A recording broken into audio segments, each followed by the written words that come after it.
আমরা প্রথমে সরকারকে বলবো, পুলিশের কর্মকর্তা হয়ে নবীর বিরুদ্ধে গালি দেবে, চরিত্র নিয়ে কথা বলবে, এমন প্রশাসনের চাকরি করার কোনো অধিকার নাই।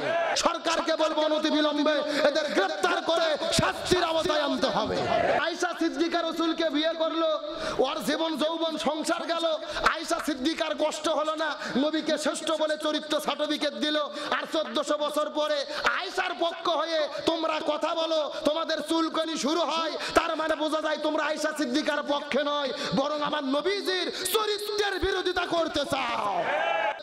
বর্তমানে 2-3 দিন আগে বাংলাদেশের একজন পুলিশের এসপি, প্রশাসনের ঊর্ধ্বতন কর্মকর্তা, তিনি তার স্ট্যাটাসের মধ্যে বলেছে, আমরা বিশ্বনবী মুহাম্মদ রাসূলুল্লাহ সাল্লাল্লাহু আলাইহি ওয়াসাল্লামকে সর্বকালের সেরা মানব মানি না। নাউজুবিল্লাহ কোন, মানে আমাদের নবীকে সেরা নবী সে মানে না, আমাদের নবীকে সর্বকালের আদর্শ সে মানতে চায় না। তাকে প্রশ্ন করা হলো, আপনি কেন নবীকে সেরা নবী মানবেন না, সর্বকালের আদর্শ মানবেন না, কারণটা কি?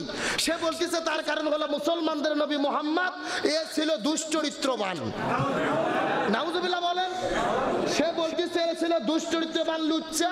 তার কারণ হলো সে একাধিক বিয়ে করেছে। আম্মাজান আয়েশা সিদ্দিকাকে 9 বছর বয়সে বিয়ে করে বাসর ঘরত নিয়ে গিয়ে আয়েশা সিদ্দিকার উপরে যৌন হয়রানি করছে। নাউজুবিল্লাহ বলেন। এমনকি তার অভিযোগ, রাসূলের পালক পুত্র তার স্ত্রীকে, পুত্রবধূকেও তিনি বিয়ে করেছে। তার মানে বোঝা যায় তিনি ছিলেন মানসিক বেকারগ্রস্ত, তার যৌন চরিত্র ভালো ছিল না, তিনি দুশ্চরিত্রবান। সবাই একসঙ্গে চিৎকার করে বলেন নাউজুবিল্লাহ। এখন বলেন, বাংলাদেশের মধ্যে 90% মুসলমানের দেশে আমাদের রাসূলকে যদি কেউ দুশ্চরিত্রবান বলে গালি দেয়, আমরা কি এটা মেনে নিতে পারি? এটাকে আমরা মানবো? আর একটা তথ্য শোনেন, এই যে পুলিশের এসপি যে বক্তব্য দিয়েছে, এর বাবা সাবেক বন সংরক্ষণ কমিটির সদস্য ছিল, যার দায়িত্ব ছিল বাংলাদেশের বনকে সংরক্ষণ করা। ও তো বনকে সংরক্ষণ করেনি, হাজার হাজার কোটি টাকা বনের গাছ বিক্রি করে, জায়গা বিক্রি করে কানাডায় পালিয়ে গেছে দেশের টাকা চুরি করে। তার মানে বোঝা গেল আমাদের দেশে একটা কথা আছে, যেমন বাবা তেমন পুত্র। তোর বাবার যে কর্মকাহিনী, তোর কাছ থেকে আর কিছু ভালো কিছু আশা করা যায় না। আমরা প্রথমে সরকারকে বলবো, পুলিশের কর্মকর্তা হয়ে নবীর বিরুদ্ধে গালি দেবে, চরিত্র নিয়ে কথা বলবে, এমন প্রশাসনের চাকরি করার কোনো অধিকার নাই। এখন আমার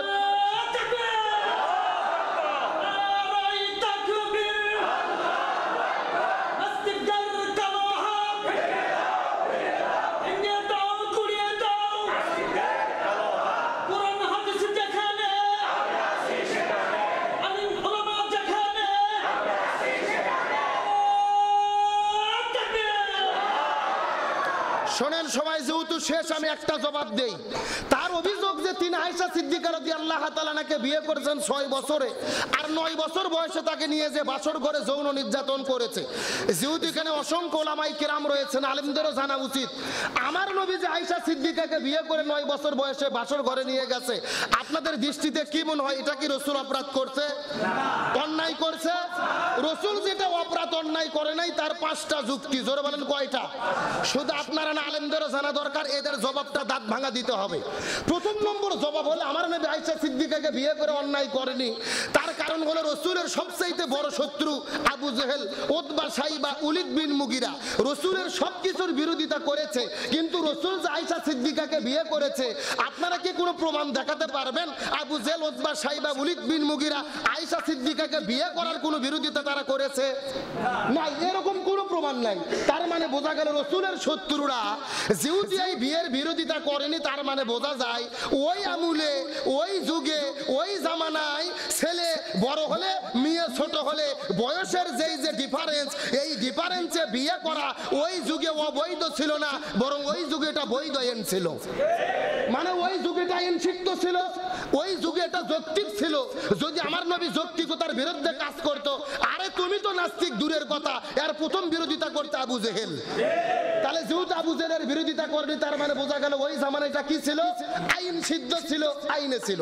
2 নম্বর কারণ হলো, আমরা যারা বিয়ে করি, আমাদের বিবাহের প্রধান কারণ হলো যৌবিক চাহিদা। আমরা বিয়ে করে আমাদের স্ত্রীর সঙ্গে যৌবিক চাহিদা পূর্ণ করতে চাই। কিন্তু আমার নবীজি শুধু যৌবিক চাহিদার জন্য বিয়ে করে নাই, বরং আমার নবীজি ছিল এগুলোর চাইতে সবকিছুর ঊর্ধ্বে। আমার নবীজি বিয়ে করেছেন আল্লাহর হুকুমে উম্মাতের কল্যাণে।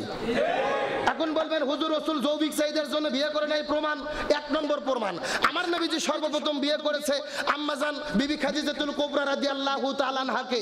রাসূলের বয়স ছিল 25 বছর, খাদিজার বয়স ছিল 40 বছর। ভালো করে বুঝবেন, রাসূল খাদিজাকে বিয়ে করার পরে খাদিজা রাসূলের ঘরে 1 নয় 2 নয় 24 বছর 6 মাস সংসার করেছে। তার মানে আমার নবীজি 50 বছর পর্যন্ত খাদিজার সঙ্গে ঘর সংসার করছে, আর কাউকে বিয়ে করেনি। শুধু বিয়ে নয়, আবু জেহেল রাসূলের কাছে গিয়ে বলেছে মুহাম্মদ তুমি তোমার ধর্ম ছাড়ো, আমাদের ধর্মে ফিরে আসো। ফলে কি পাবা? 1 নম্বর, পুরো মক্কা রাজত্বের চেয়ারের ক্ষমতা তোমাকে দেওয়া হবে। পুরো মক্কায় যত সম্পদ আছে, স্বর্ণের খনি আছে, তোমাকে দেওয়া হবে। পুরো মক্কার ভেতরে যত সুন্দরী রমণী আছে, তোমাকে বউ হিসেবে দেওয়া হবে। তুমি ধর্ম ছেড়ে আগের ধর্মে ফিরে আসো। আমার নবীজি যদি নারীদের প্রতি লোভী থাকতো, আবু জেহেলের প্রস্তাব নিয়ে ক্ষমতাও পাইতো, সুন্দরী নারীও পাইতো। কিন্তু আমার নবী 50 বছর পর্যন্ত খাদিজার সঙ্গে ঘর সংসার কাটিয়ে দিল, জীবন যৌবন কাটিয়ে দিল। তার মানে বোঝা গেল আমার নবীজি অন্য নারীর প্রতি লোভ ছিল না। 2 নম্বর যুক্তি গেল। 3 নম্বর, আমার নবী আয়েশা সিদ্দিকাকে কেন বিয়ে করেছেন? হাদিসের মধ্যে এসেছে, রাসূল বলেন জিবরাইল আলাইহিস সালাম একদিন রাতের বেলা স্বপ্নের মধ্যে এসে আমাকে দেখাচ্ছে সুন্দরী একটা ফুটফুটো সুন্দরী একটা মেয়েকে আমার সামনে দেখাচ্ছে। আমি জিবরাইলকে জিজ্ঞেস করলাম, ও ভাই জিবরাইল, এই মেয়েটাকে? জিবরাইল বলতেছে এটা হলো আবু বকর সিদ্দিক রাদিয়াল্লাহু তাআলার মেয়ে আয়েশা সিদ্দিকা। আল্লাহ একে আপনার স্ত্রী হিসেবে পছন্দ করেছে। সুবহানাল্লাহ বলেন। তার মানে আমার নবী আয়েশা সিদ্দিকাকে বিয়ে করছে কার পছন্দে? আরো জোরে বলেন। এটা গেল 3 নম্বর কথা। 4 নম্বর দলিল হলো আমার নবী আম্মাজান আয়েশা সিদ্দিকাকে বিয়ে করেছে উম্মতের কল্যাণে। কেমনে কল্যাণ? আয়েশা সিদ্দিকাকে বিয়ে করে রাসূল ঘরে নিয়ে গেল 9 বছর বয়সে। রাসূল যখন বিদায় নেয় আয়েশা সিদ্দিকার বয়স হলো 18 বছর। তার মানে আয়েশা সিদ্দিকা সংসার করছে মাত্র 9 বছর। এই 9 বছরের ভেতরে 1 নয় 2 নয় 2210টি 2210টি হাদিস আম্মাজান আয়েশা সিদ্দিকা বর্ণনা করেছে।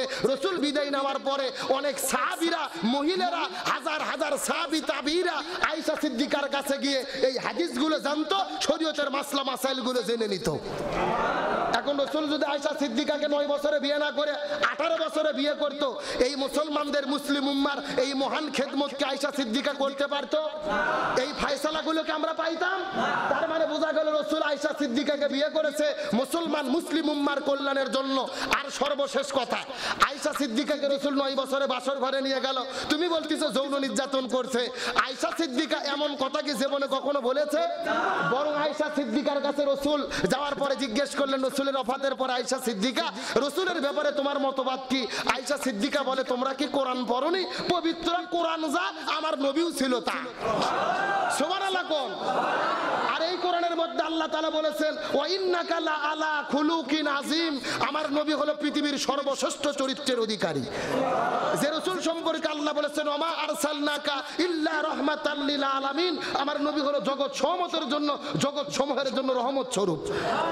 তাহলে রাসূল আয়েশা সিদ্দিকাকে বিয়ে করলে আয়েশা বলেন, আকাশে একটা চাঁদ আছে, আমার ঘরেও একটা চাঁদ আছে। সুবহানাল্লাহ কোন? বলতিস আকাশের চাঁদ সকালবেলা উদিত হয়, সন্ধ্যায় অস্ত যায়। আর আমার চাঁদ হলো মুহাম্মদ রাসূলুল্লাহ সাল্লাল্লাহু আলাইহি ওয়াসাল্লাম। এশার নামাজের পরে আমার ঘরে উদিত হয়, আর ফজরের আগ পর্যন্ত আমার ঘরে অবস্থান করে। তাহলে আয়েশা সিদ্দিকা রাসূলকে বিয়ে করলো, ওর জীবন যৌবন সংসার গেল। আয়েশা সিদ্দিকার কষ্ট হলো না, নবীকে শ্রেষ্ঠ বলে চরিত্র সার্টিফিকেট দিল। আর 1400 বছর পরে আয়েশার পক্ষ হয়ে তোমরা কথা বলো, তোমাদের চুলকানি শুরু হয়। তার মানে বোঝা যায় তোমরা আয়েশা সিদ্দিকার পক্ষে নয়, বরং আমার নবীজির চরিত্রের বিরোধিতা করতে চাও। তাই ইসলামের বন্ধুরা, ইসলামের কি? আর তুমি ইসলামের কি? সর্বশেষ কথা, আল্লাহর কোরআন বলেছেন, লাকাদ কানা লাকুম ফি রাসূলিল্লাহি উসওয়াতুন হাসানা। আমার নবী হলো সবার জন্য আদর্শ। তাহলে একটা বৃদ্ধ মানুষ যদি কম বয়সী মেয়েকে বিয়ে করে, বিয়ে করার পরে তার সাথে ব্যবহার কেমন হবে, আচার কেমন হবে, ঘর সংসার কেমন হবে? নবী যদি কম বয়সী মেয়েকে বিয়ে না করতো, আজকে বুড়ো মানুষ যারা কম বয়সী মেয়েদের বিয়ে করতেছে, এই আদর্শ কি নবীর মধ্যে পাইতো?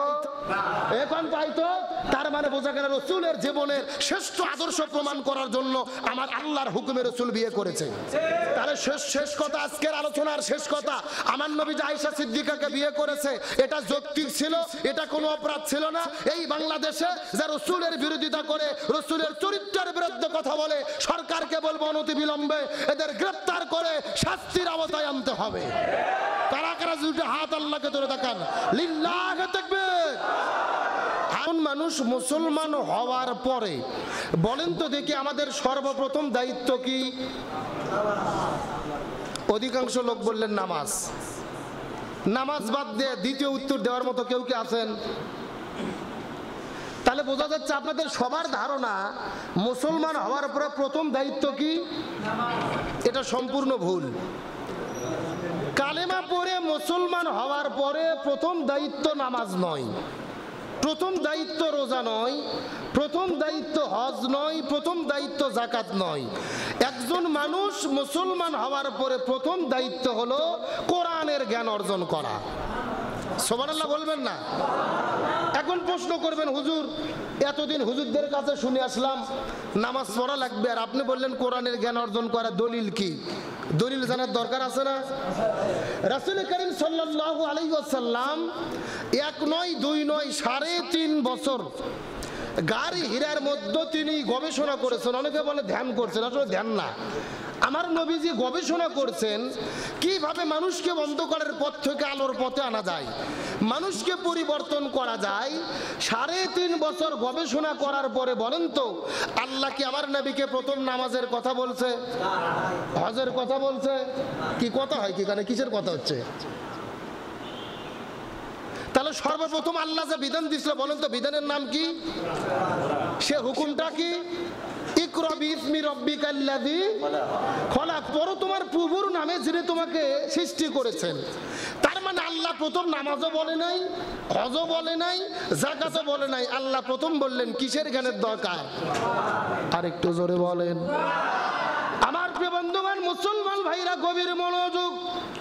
সময় যেহেতু কম, আমি আপনাদের ব্যাখ্যা দেওয়ার জন্য বেশি দূর যেতে পারবো না, তবে মূল কথা বলতে চাই। বিশ্বনবী করিম সাল্লাল্লাহু আলাইহি ওয়াসাল্লাম 3.5 বছর গাড়ি হীরার মধ্যে গবেষণা করার পরে আল্লাহ তাআলা সর্বপ্রথম নামাজ পড়তে বললেন না, রোজা থাকতে বললেন না, আল্লাহ জিকির করতে বললেন না, হজ করতে বললেন না। আল্লাহ সর্বপ্রথম বললেন কোরআনের জ্ঞান অর্জন করো। তার মানে বোঝা গেল একজন মানুষ সর্বপ্রথম কালেমা পড়ে মুসলমান হওয়ার পরে একজন মানুষের সর্বপ্রথম দায়িত্ব হলো কোরআনের জ্ঞান অর্জন করা। তার কারণ আপনি যদি কোরআন না জানেন নামাজ কেমনে পড়া লাগবে আপনি জানবেন না। আপনি যদি কোরআন না জানেন হজ কেমনে করা লাগবে আপনি জানবেন না। আপনি যদি ঢাকায় যেতে চান তাহলে প্রথম আপনার দায়িত্ব কি? ঢাকায় কেমনে যাওয়া যাবে এই পদ্ধতি জানা। তাহলে আপনি নামাজ যদি পড়বেন চান পদ্ধতি জানা লাগবে। পদ্ধতি জানতে চাইলেই কোরআন হাদিসের কাছে যাওয়া লাগবে। আমাদের বাংলাদেশে একটা প্রচলিত কথা আছে, আমি আপনাদের 2 নম্বর প্রশ্ন করি, বলেন তো জানার নাম ইসলাম না মানার নাম ইসলাম? সবাই বলতেছেন মানার নাম ইসলাম। 2 নম্বর প্রশ্ন ভুল। আপনি যদি নাই জানেন তাহলে মানবেন কেমনে? সুতরাং ভালো করে মাথার মধ্যে ঢুকান, জীবন হয়তো এই কথা শোনেন নাই। জানার নামও ইসলাম, মানার নামও ইসলাম। যে ব্যক্তি জানে কিন্তু মানে না এর অপরাধ হলো একটা, ও জানছে কিন্তু মানেনি। যে জানেও না মানেও না এর অপরাধ হলো 2টা, জানেওনি মানেওনি। তার কারণ জানাও ফরজ, মানাও ফরজ। কথা কর না কা? গ্রামের কিছু কিছু মূর্খ লোক আছে দেখবেন, বলে আরে এত জানে কি হবে, হুজুররা এত জানে মানে না। আরে পাগলা, হুজুররা জানে মানে না অপরাধ একটা, তুই যা জানিস না এটাই তো তোর অন্যায়। কথা কর না কা? কারণ আল্লাহ আগে কিন্তু মানবার কয় না, আগে কি করতে কইছে? জানতে কইছে। অনেকে খুবই সেনা বলে এত জানে কি হবে, মানতে পারি না। না, ভুল। যে জানে মানে না ওর অপরাধ হলো একটা, আর যে জানেও না মানেও না তার অপরাধ কয়টা? তার কারণ জানাও এক ফরজ, মানাও এক ফরজ। তার মানে বোঝা গেল মানার আগে কি লাগবে? আরো জোরবার, মানার আগে কি লাগবে? এখন আমি আপনাদের প্রশ্ন করি, নামাজ পড়ে সুদের ব্যবসা করে এইরকম আল্লাহর ওলি আপনাদের এলাকাত নাই? কথা কর না, এরকম লোক নাই? আচ্ছা, নামাজ পড়ে জমির যে মানুষের আল ঠেলে এরকম লোক নাই? নামাজ পড়ে মিথ্যা কথা বলে এরকম লোক নাই? এখন বলুন তো এটা কি নামাজের দোষ নয়, ব্যক্তির দোষ? খুবই ভালো করে মনোযোগ দিয়ে বোঝার চেষ্টা করবেন।